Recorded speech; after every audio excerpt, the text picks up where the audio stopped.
Hey guys, I'm really excited to have the team leader for 12 Labours. He's been an incredible success in the competitive sport of CrossFit, and he's been generous enough to sit down for this fun little interview. So I have a lot of questions, and I'm really excited to, ask him, what makes a successful, person versus someone who wants to be successful and doesn't actually get there. So before I get started with the questions, do you want to introduce yourself, say anything more about you or the gym? Sure. My name is Luke Espe. I am the co-owner of 12 Labours CrossFit. We have a gym by the airport, which is BWI. We have one in Annapolis, and the one that you're in now is Columbia. This is the one that kind of housed the competitive team for the past few years. It's a big brand that has more than one location, but everything competitive was always kind of run out of this location for the team that everybody saw at the games. And as you can see from before, it's kind of your normal hole-in-the-wall gym. It's not gigantic by any means. So that's I started training and doing some CrossFit.com workouts in like 2008, late 2008, early 2009.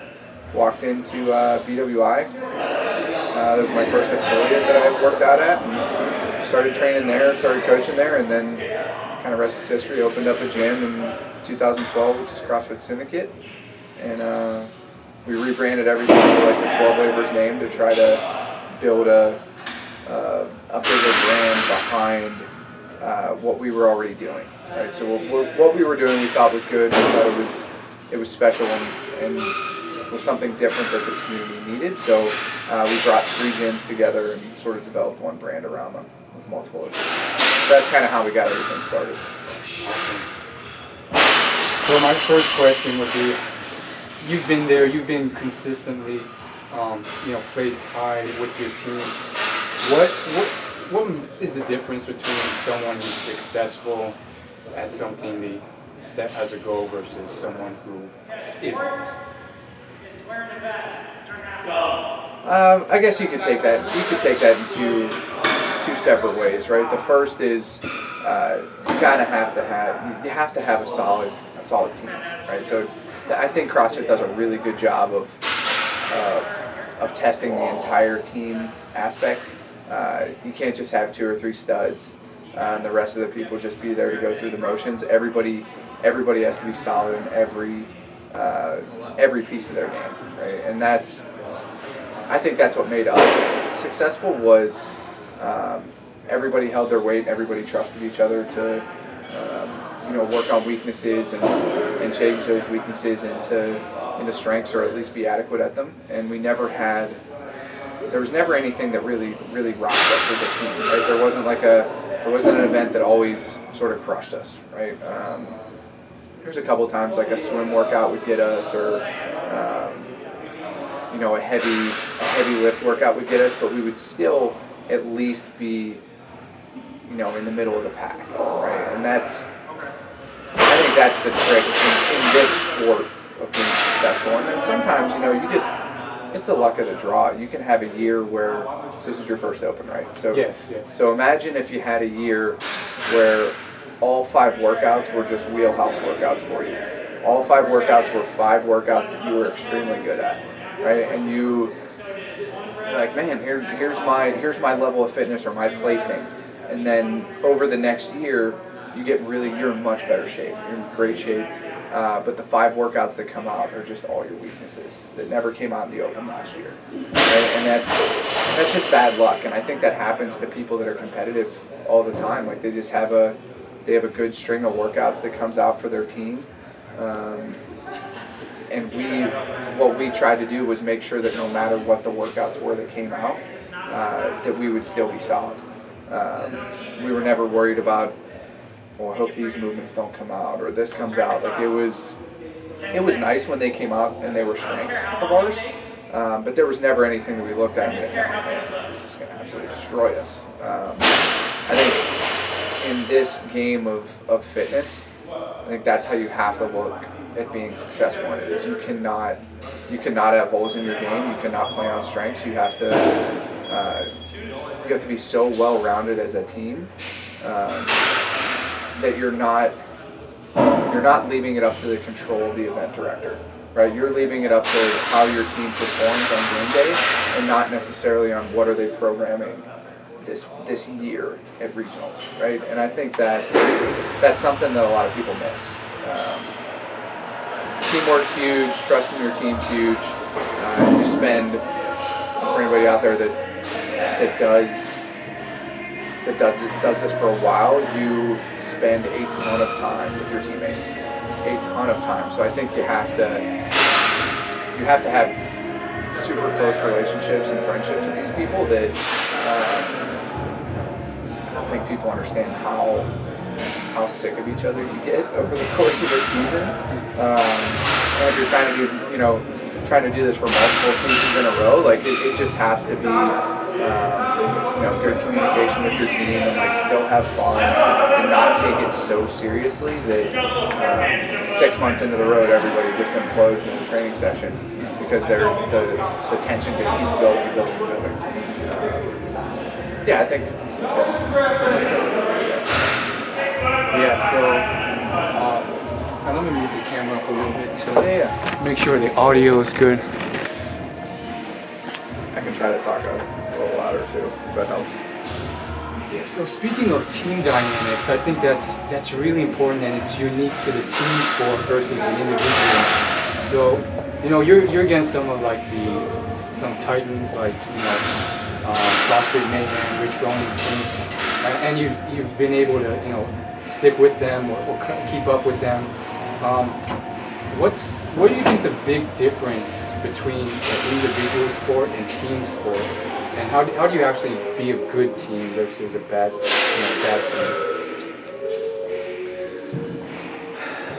Difference between individual and team. I would say that it's your mindset going into a workout, right? Like I spoke before about like the level of trust that you have in your teammates. And not only that, like I don't want to beat a dead horse with that, but like your mindset going into a competition day or a workout is always, how can I set up my teammates to thrive in this workout, right? So like, what am I doing to put them in a better scenario in this workout? It's not about, say your regionals or the games or whatever it is, like it's not about me looking good doing this piece of the workout, right? Like, hey guys, I'm really good at that. Like, let me do that because I'm going to look cool on camera doing that. It's more so, what do I need to do to put my other teammates and put the team in the best scenario to thrive or to win, right? And I think, having that selflessness and like just the idea of this is about the team, not about individuals. If everybody's on the same page with that, it kind of shakes itself out, right? And everybody is now in scenarios where it's a byproduct. You get to be able to do the things that you're good at and be highlighted in those things because your other teammates are doing the same thing. They're trying to put the team in the best scenario to win. And I think that's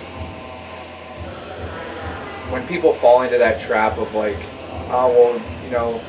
Josh is really good at this or Kristen's really good at this, like just let her do that or let him do that. Like that's not how it is. It's like how do we develop a plan to make the best score possible for this team, right? And I think that brings out the best in your team, and that's if everybody's on the same page with that, it just works out way better in the end. Yeah. So, in terms of consistency, that's something that's hard. I've seen many athletes do really well one year and then just kind of disappear the next year, but 12 Labours has been generally pretty consistent. And different team members have come and gone, but you've still been able to find talent, and that's hard to do. I think there's thousands of teams out there on the nation who want to do that, but they can't. So my question is like, how have you been able to source that talent and stay relevant for so long? Well, people get to see 6 people work out as a team, right? So they think that, you know, those 6 people, that's the team. When in reality, you know, we had,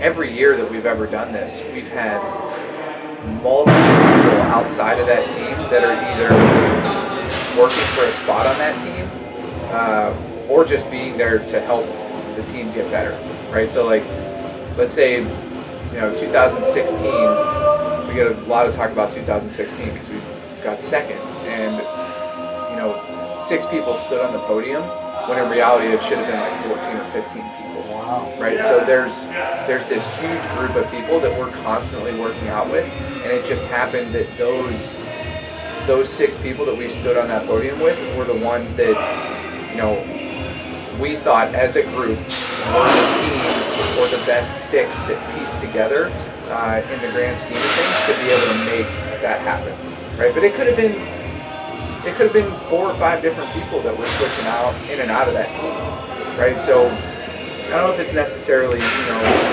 seeking out talent or finding different people. It's just people come into that system that we already had sort of churning, and you know, they're trying to grab a spot on that team, and a lot of people worked hard, and that's probably the worst part of the season, is like announcing the team, because you have 12, 15 people shoot for a spot on that team that worked their ass off for the entire year, and it's just how it is. There has to be 6 people on that roster, right? And that's a tough spot, because you can always play the game of what ifs, and you don't know what the workouts are at the game. So, you know, let's say you cut somebody from the team and pick somebody else because as a group you think that's going to be your best chance, and it could be the workouts come out that the person you cut would have been an absolute boss in those scenarios. So that's tough, but I mean that's kind of how we played it. It's just a big system, right? And everybody buys into that system and buys into the team, and that's how it's worked out so well for us. It's a bigger group than the people that, you know, everybody sees as the team. Wow. In terms of workout intensity, how exactly do you go about your daily basis working out? Because, you know, you see the videos, the daily, weekly vlogs from other competitors where it seems like they're in the gym 7 hours a day. Like, how exactly do you do that without overtraining? And, you know, some of these people have full-time jobs. Well, we had an interesting, and I'll keep using the team as an example, but we had, you know, pretty much everybody had a full-time job. Right? Everybody had a full-time job, so nobody was in the gym all day. Outside of a couple of people that were like CrossFit trainers or gym owners like myself, you know, most people had full-time jobs, so it was impossible to work out all day. Some days we would do doubles. You know, it would be an AM session of like metabolic conditioning, so like a long row or a run or a bike or a swim or some type of conditioning piece, and then the evening we'd have strength work and like your standard CrossFit stuff.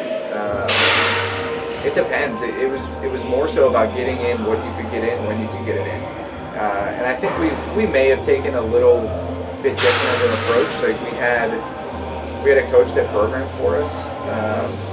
Specifically, the females had their own programming and the men had their own program, and we tried to get in as much as we could.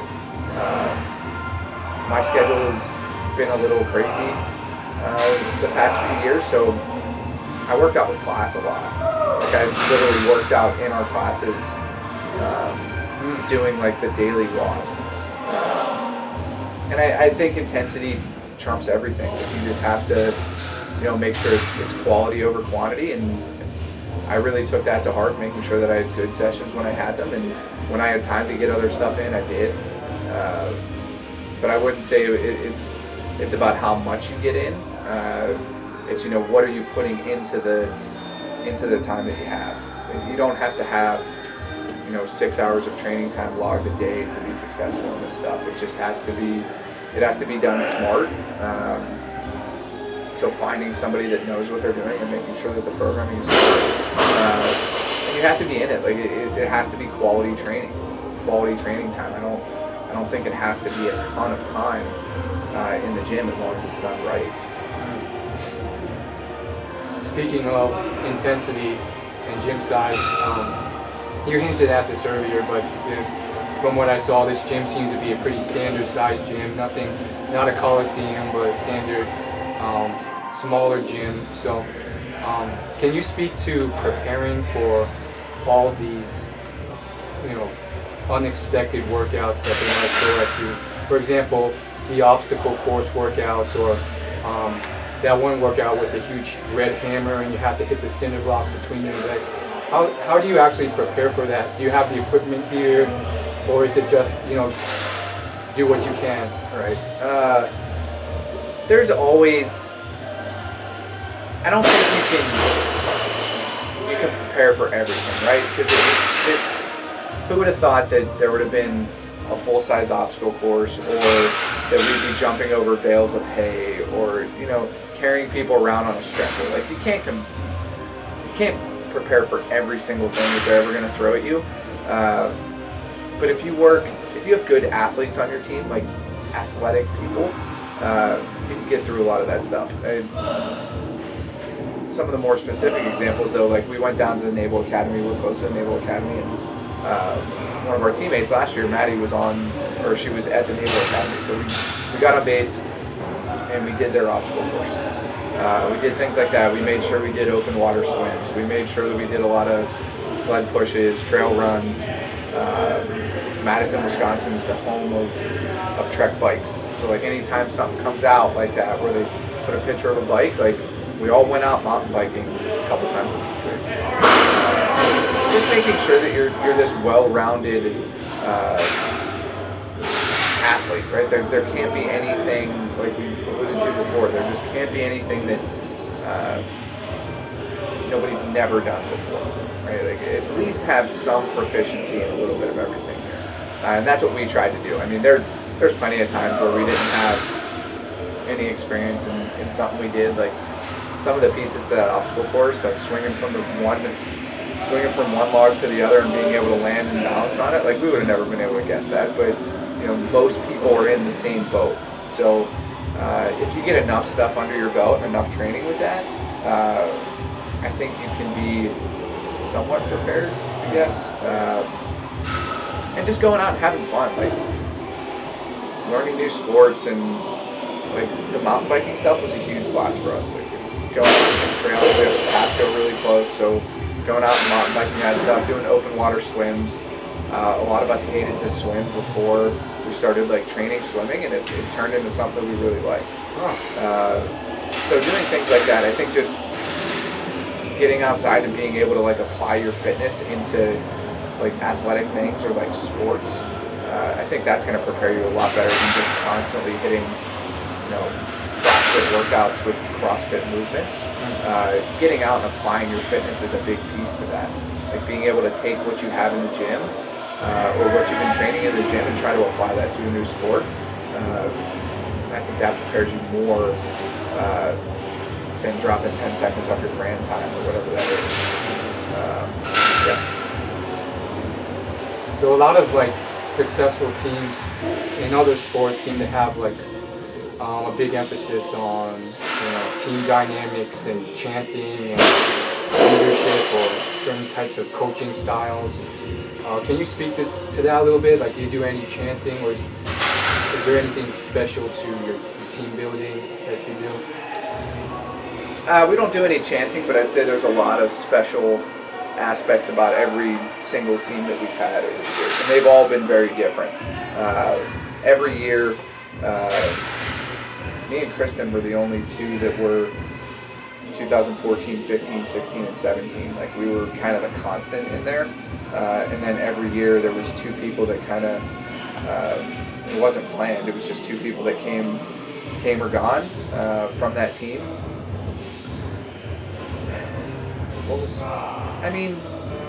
Our women were always the studs. Like everybody knows that. I don't know if anybody says that enough, but like our women were probably the reason are the reason we were as good as we were. The men just supported. We just couldn't. We tried not to mess anything up, right? And we made sure that we held our own, and we tried to be as cool, calm, and collected as we could during things, and like keep level heads and try to give leadership and like make sure we had good game plans going in. But like for the men's side of things, like we were solid. We were all solid athletes, but we just couldn't bomb anything. Like we couldn't get rocked by anything and then just let our women go and just go win workouts, right? And I think that was probably a little different than some teams, like Rich's team, for example, Mayhem, right? Their men were always, especially when Hobart was on the team in 16. So Matt, Hobart, and Froning were all just 3 studs on the men's side. Mm-hmm. And if it was an all men's workout, like good luck beating those guys in 95% of the workouts, right? Take that and flip that, and if it's our women, good luck trying to beat them, right? So like the men, we would just try to, be in the top third. We'd obviously try to win, but as long as we stayed in that top third and just let our women thrive, that really allowed our team to kind of stay in those consistent top rankings. They were studs. I would put our women's side of the field up against just about any team out there. Wow. Yeah. Our men were more athletes. We could run, we could push sleds, we could do weird stuff that, obstacle courses and things like that, but I wouldn't call us necessarily the best CrossFitters on the planet. We were just athletic people. And our women were just absolute CrossFit slugs. So if there's a CrossFit workout that came out, like, no chance. Good luck. What do you think about like kind of like an all-star team where they just select like the top individual studs from every single, all across the world, and combine them into one team? Do you think that would work well, or it wouldn't, because the team, it's not just about the skill, but the team dynamic and how they mesh together? I'm interested to see how that works this year with 4 people instead of 6. Mm-hmm. Right? So it used to always be 6 people rosters. 4 people, I don't know. We'll see how that goes in 3 or 4 weeks when the regionals start, right? But in the past, I think 6 people, and again with how they program these things, there was so much built off of not how in shape you were. Obviously, we tested fitness and tested all these things, but there was always a level of teamwork and communication, right? So being able to communicate with 5 other people is a hard task. Doing that while your heart rate is elevated is even harder, right? So like just being able to communicate with 5 people and get something done is tough.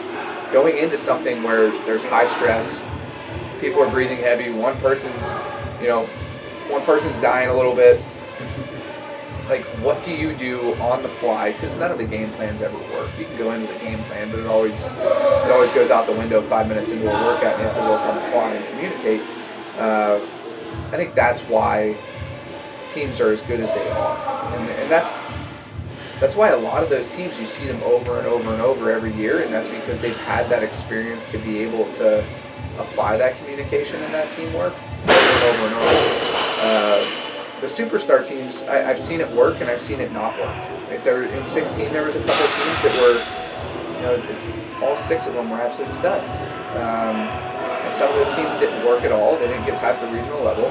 And then some of those teams were in the top 5 of the game. So it's worked, but I still think that they have to train together for a long time. They have to trust each other. Like that communication piece is everything. Like going into a workout and thinking that you're just going to get by on athletic ability on the team side of things, it's just unrealistic. It doesn't happen. But then again, the 4-person thing might be different. You're cutting 2 people out of the equation. It might be easier to communicate and kind of work from there. But the 6-person thing was all teamwork. All teamwork. So when I think of team events, one comes to mind specifically, and that's the one where there's hot sun coming down at you, and you have that long worm, and you're just doing squats, and you're moving to the next part of this football field, and repeating until you get to the end. And when I saw that, my initial thought was like, if I was in that situation, and it's like the world stage, like how do you actually mentally motivate your team to succeed? Like what are you saying? Are you chanting or shouting something to coordinate the movements, or is it just like complete chaos? Like just keep going. Anytime there was a worm involved, there was always a cadence, and so there was always a cadence being. I usually had the cadence. So if it was, let's take the squat example, I would give the down command for every rep. There was a couple workouts out there where I was the one, and there's always somebody that dies on the worm. Just disclaimer: anybody that does worm workouts at a high level, whenever you're getting smoked, there's always one person dies before anybody else, and it's different every single time. But as soon as that person starts to go down, the other people get more work, right? So you either put that person in the light bag, or you put them in the middle, or you switch positions on the bag, whatever it is. And as soon as that person goes, the other people start getting more work, and then they get rocked. So like, there's always one person that gets rocked first. And at Murph, in 16, that was me. And I was the one that was supposed to be calling the squats. So I was supposed to be calling the down commands. I think it just comes back to that trust in your team. I don't know if at that level, I don't think you need to motivate anybody. Like, I don't need to motivate, Kristen or Maddie or Allie, anybody to move anymore, right? Like they're there, right? Like they've put in the work, they're there. They don't need motivated. They just need, someone to lead, and someone to call, and someone to organize, right? And that changes throughout the workout, right? It might be me for the first 25 squats, and then I hit a brick wall. I mean, I was on a different planet, dude. That was by far the worst I've ever felt in the workout. That worm squat? Yes. And that's why I brought it up. It seemed like it was awful. Awful. That burst, awful. But when I went down, like, Maddie started calling squats, and then Kristen started calling squats, and then Teresa started calling them, and I don't think Josh called anything. He was in the hurt locker right next to me. We were trying everything, but it's about not panicking, and just the next person in line picks it up, and we continue to go. Right? Like it has to be that way on that stage. Like, if you're motivating one of your teammates to be able to do something, like, I don't know why you're there. Like that sounds kind of harsh, but like, if you're at that stage, and you're talking about the world stage here, like, you should not need motivated to keep going, right? Like you're there, you put in the work, like you know what it takes to get there, obviously, because you got there. I don't think there needs to be any motivation. I'm not giving somebody on my team a motivational speech halfway through a workout, because I'm in just as bad of a place as they are, like, if not worse. So it's more so about just, communicating when I'm starting to die, like, hey guys, I'm getting smoked, like, who's next in line to take the cadence, right? And somebody hops in and goes, and I go back to my place, and I get the easier bag for a little bit. And it's about, like we talked about the first time, it's about setting up your team to get the best result, right? So I knew that I was slowing down, and I wasn't going to be able to hold the cadence, and I wasn't going to be able to hold up with people. If that means, swallowing my pride a little bit and going back to the light bag for a little bit, so be it. If that's what it takes. But everybody has to be on that same page to communicate those things, and I think that's why we did as well as we did for a lot of those things, because nobody was afraid to step up whenever their time came to step up, and there was never anybody that was that cared about stepping down whenever they needed to step down too, if it was better for the team. When you think about like the mental side of things, many people say that when you get to that level, it's the mental part is what separates, you, not the physical from everyone else. Can you talk a little bit about how true that is, and how exactly would you train the mental side? I'd agree. It's a lot. It's a mental game. It's a mental game, and it's a long. Touched on this a little bit earlier. It's a long season. Right? By the time you get to the games or to regionals, like you're mentally a little fatigued already. You've spent a lot of time with these people. Regionals is a little bit different, so I'll start with the games. So like if you're at the games, it's a little, I don't want to say easier, but different mentally. Like you're there, right? And there's a ton of workouts. So if you do bad on a workout, you just have to have a short mentality, forget about it, and like get everybody back on the same page and get back into it. Something happens in one workout, like there's no stage to go to past that. So like, what can you do? You just have to forget about it and get on to the next one. Regionals is probably the most stressful weekend by far. You have 6 workouts, 2 a day. If you mess up one bad, you're probably not going to go to the games. There's a chance that you could pull a couple of really strong workouts out, but if you drop a workout really hard, the chances of getting in that top 5 are very difficult. Right? So like the stakes are much higher, and there's another place to go. You're trying to go to the CrossFit.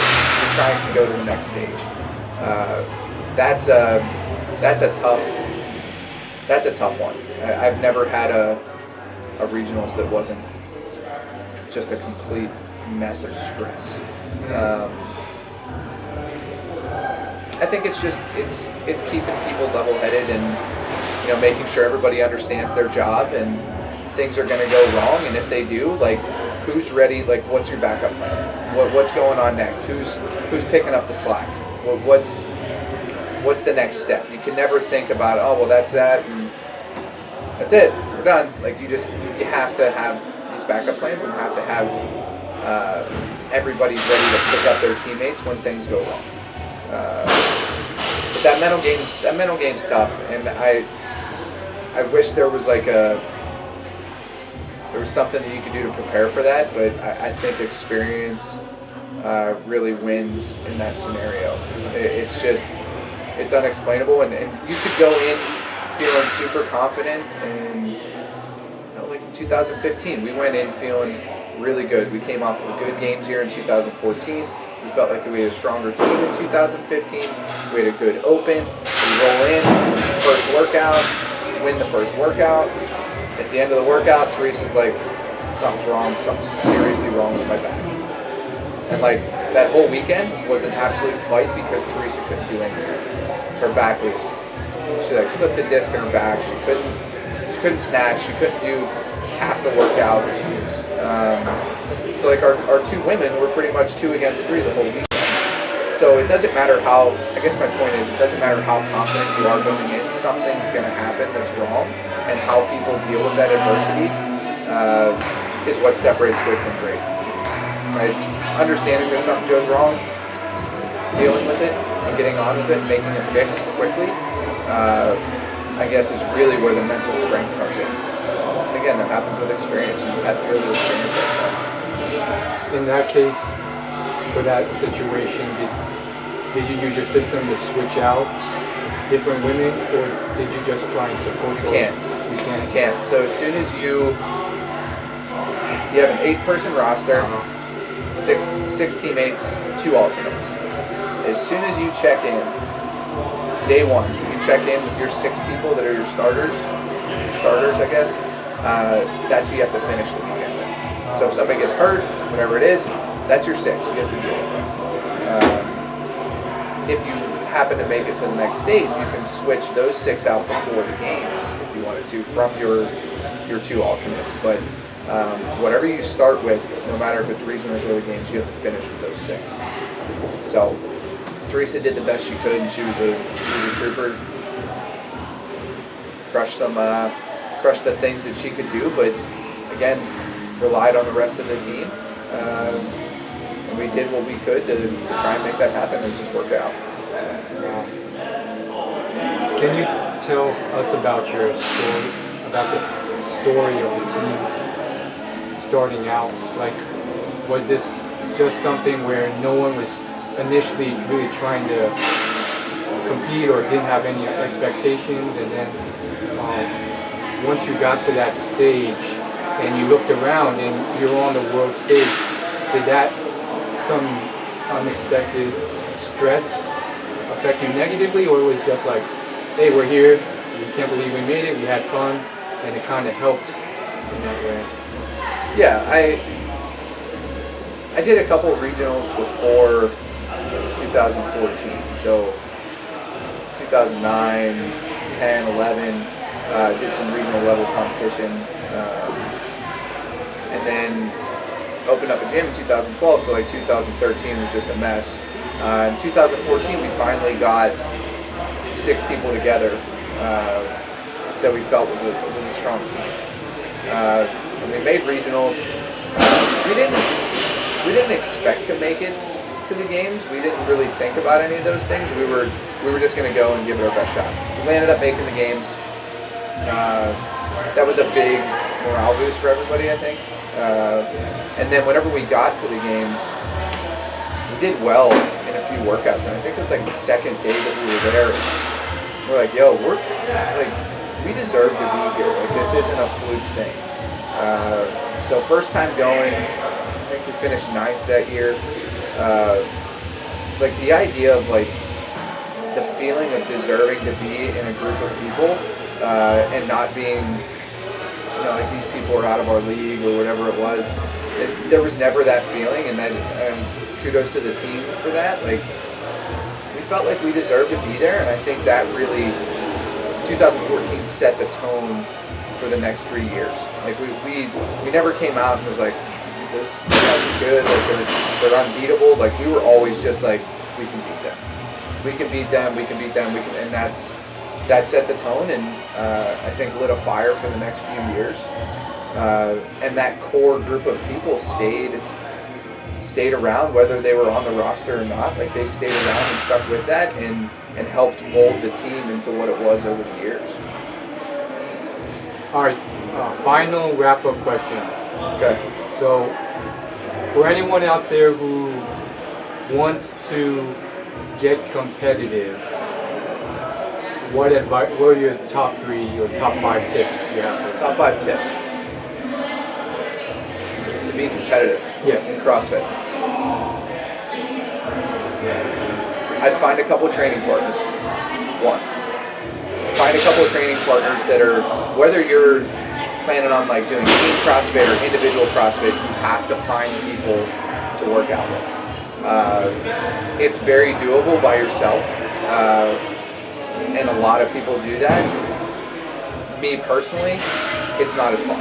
It's not nearly as fun going at this thing by yourself. And there's going to be days every single week that you're training by yourself, but if you have like-minded, goal-oriented people around you that give you a little bit of accountability, I think that's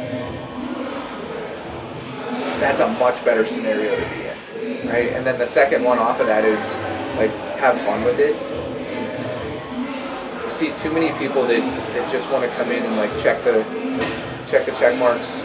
Yep, did that, that's good. Like have fun with it. Like, if you don't feel great that day, and the workout isn't your thing, like whatever it is, like hop into a class and remember, I think everybody started with class fitness, right? Everybody started with group CrossFit classes.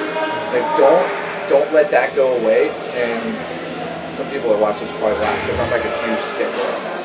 I always talk about group CrossFit classes, and like once people get to the competitive area, they never do classes again.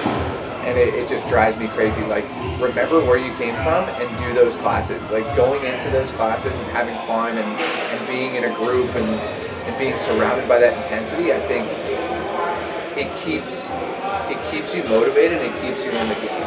That's a big piece to it. I guess once you get to a certain point with it, you have to. It's a good idea to have a coach. I would definitely get a coach, whether it's doing personal programming for you or just like somebody to talk to. It's a stressful sport, and having somebody to just to listen. Mike Lee from OPEX was my coach this past year, and Ryan's been a coach for me in the past, and it's much more than just somebody handing you programming, being like, hey, here's your workout for the day or whatever it is. Like, it's just having somebody to talk through and how you're feeling, and how you're dealing with the stress and what it's doing to your personal life outside of the gym, because all those things take a hit. Right? If you're spending 6 days a week, 3 hours a day at the gym, it's not 7 hours like we were talking about before, but let's say 3 or 4 hours a day, and you're always stressed out, you're tired, and you're not going out to eat with your friends because you're trying to keep your nutrition right. Like, that stuff takes its toll. And having a coach that can kind of talk through those things, or at least just listen to you, makes a big difference. Big difference. Honestly, I guess my last one would be go have fun outside of the gym too. Don't be caught just inside the walls the whole time, right? So that's always helped us tremendously, is when you can feel the tension start to rise during the season, like getting out, and you can still go do fitness in other ways, right? Like going for a trail run, or going out and playing around a golf, or whatever it is. Like get outside and still work on your fitness, but it doesn't have to be inside the gym. Like go do something. Consistency in that is much better than just constantly getting rocked over the course of how much time just being in the gym all the time. Like, nobody can do that. You only last so long, and there's so many. Being in this as long as I have, like, seeing teams or individuals just implode during the season and never make it back the next year, like that. I think that could be really helped or minimized if they just remember to have fun with it and remember why they're doing it in the first place. Being able to express that fitness and being able to, I guess, be an ambassador to the sport of CrossFit, and like going out and applying it, and that's a big piece for me, and I think that would help a lot of people, and especially with longevity in the game. All right, what about your top tips for someone who's not looking to be competitive? They're looking just to look good naked and stay fit. And it's funny how these things, they kind of go hand in hand, right? There's some things that I think people have to, for the competitive side, they have to take care of, and that's more than your everyday fitness goer. But again, people just coming in for fitness, like your standard things, take care of your nutrition. It's going to make the biggest change with how you look. And a lot of people, let's face it, a lot of people come into the gym for aesthetic goals. Right? Those they evolve into performance-based goals. Like, once they understand what they're doing, like pull-ups, or a Murph time, or I want to back squat this, or whatever. Like, it evolves into those things over time. But the reason they walk in the door the first time is usually aesthetic goals. Hey, I want to lose some weight. I want to look better naked, or whatever it is. They're usually aesthetic goals. Take care of your nutrition. Find a place that has good coaches that you can connect with on a personal level. It's not just coming in, doing the warm up, doing the workout, and leaving. Like, I think CrossFit, the reason a lot of it works is like the intimate relationship that you have with the gym itself. Right? Like, that's a very that's a very strong piece to it, and I take that very seriously, and all of our coaches do, and I'm sure all the gyms around do, is being able to kind of connect with that person on a pretty strong level, and being able to get past. You're fine. Being able to think of it outside of an hour a day. Right? Being able to connect with that person solid, take care of your nutrition, make sure you have fun with it, and, listen to your body. I think too many people try to, they look on social media, Instagram, whatever it is, and think that they should be doing these things, or Rich Froning's doing this, I should be doing that, and it's not. These guys they're not going after the same things as the everyday fitness goer, right? Like they're just trying to win medals. Right? The competitive world, you're trying to win. It's not necessarily the healthiest thing to do. You don't need to go be in the gym 4 hours a day to look better. That's the competitive side of the house, right? And I don't think enough people realize that is. Class workouts, work out in class, you fix your nutrition, you're going to be fine. And you're going to reach the goals that you need to. Those would be my tips for the everyday fitness goer. And injury prevention too, because CrossFit does seem to get more injuries than most sports. So is there anything around that you want to say? I would look at, this is stuff we do with our clients, I would look at, again, finding that coach that can talk to you on a personal level and figuring out goals and what you want to do. There's some people that there's no reason that they need to be able to overhead squat. Right? Like if you're coming in to be an everyday, you want to look better, you want to drop some weight, you want to feel better, you want to perform better, things like that. Like maybe your shoulder is not. Maybe you're in your mid-40s and you banged up your shoulder in high school, and it's not meant to overhead squat, right? Like finding a coach that can talk through that and see like what the risk to reward is. Like being able to overhead squat might not be for you. Having somebody that can tell you that, and it's not just overhead squat. There's obviously multiple things, but having somebody that can tell you that and you can respect that answer and you guys can talk through what that means. Maybe kipping pull-ups aren't for you. Maybe we're going to do strict work all the time, or whatever those things mean. Like that needs to be figured out. And I think people push movements that the risk to reward doesn't make sense or line up with what their goals really are. Right. So having somebody talk through those with you is a big deal. All right, that's it. Do you want to plug anything before we? No, I'm good, man. Labours CrossFit. If you guys ever want to come see us, you can find us on the internet. Quick Google search. But other than that, appreciate you coming in. Thank you so much. I learned a lot too.